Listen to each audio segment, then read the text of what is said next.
All right. We met Don in 1964 in Wichita Falls, Texas.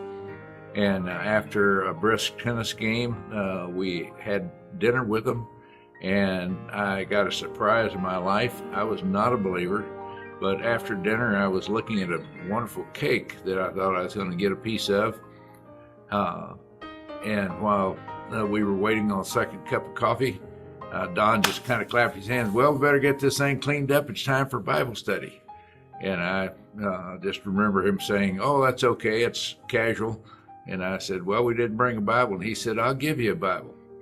Now, the Coors ad used to talk about no downstream cowboy. And I said, this was no downstream Christian. He didn't have a Bible. He had a case of Bibles in his trunk.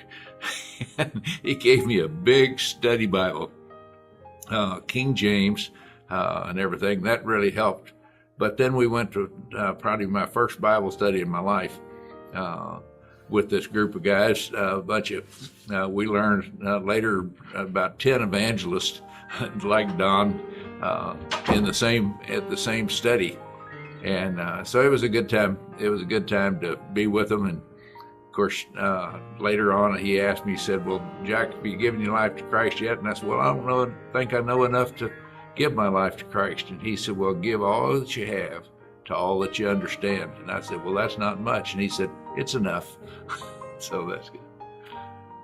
Donald has changed my life by being just good friends with me and Mary and Cynthia. We kept up friendship over the time. He went to Texas A&M, and so did I.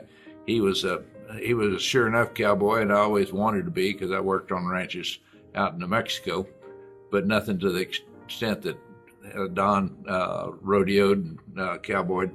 So I admired what he did, but it was the biggest thing is that I admired his commitment to Bible study and leading people to the Lord. And he and some other guys just were persistent and coming by to see me and talking to me about Jesus Christ.